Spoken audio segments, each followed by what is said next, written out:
All right, welcome back. In this video, we're going to talk about creating a bot character and personality. So there are two approaches to creating a bot. Option one is you opt for the bot persona that uses the name of a staff person or volunteer and is kind of one and the same person. This works very well in many cases, but there's always a small risk that a person could feel duped once they discover they were not talking to a real person.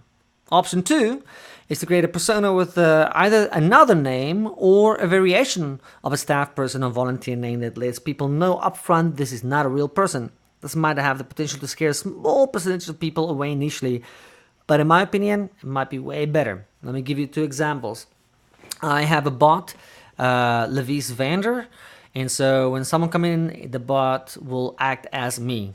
Now, I've learned how to communicate and develop and build my bot in such a way that people will not actually know that it's not real. And when it happens, I have ways that I program it when I can be notified that, oh, something happened in the bot, I gotta come back and address the situation. But it takes more skill to program that, and you can do that for sure.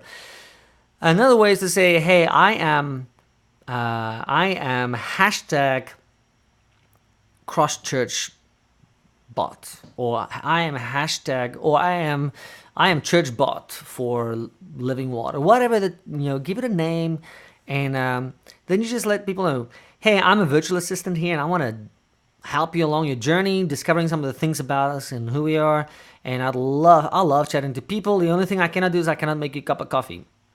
So what would you like to do today?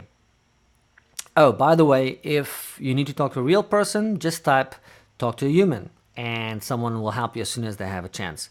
Guess what? Now you've taken any preconceived notion that I don't want to talk to, this was a real person, now it's not a real person. All of that is now taken out of the way. But your level of bot programming and conversational flow programming will determine which option you should go for. The crazy amazing thing about bots are that even when people know it's not a real person, they will continue to interact with a well-designed conversation flow. And the more time they spend with your bot, the more they develop a psychological connection to it and in essence to you and your church or your ministry. It doesn't take long for people to forget that it's actually a bot they're talking to, and they start acting towards it like they would to a real person by answering questions and sharing information when asked. This is pretty funny. I actually did a bot for a gym, and in the questionnaire, we asked someone, so how are you feeling today? And the person's answer was, I feel fat and plumpy. Hey, this was a bot, and they still talked back like they would in any other conversation. I feel fat and plumpy. It was pretty funny. All right, so here are a few tips for creating an attractive character for your bot and developing the persona.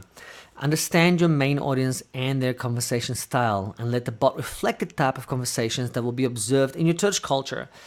If you're not at church with coffee before and after the service, don't tell people, hey, come have a cup of coffee with us before church this Sunday. On the other hand, if you are, why not say, hey, just want to remind you we have church at 9 o'clock, but come grab a coffee and donut before we start or after the service.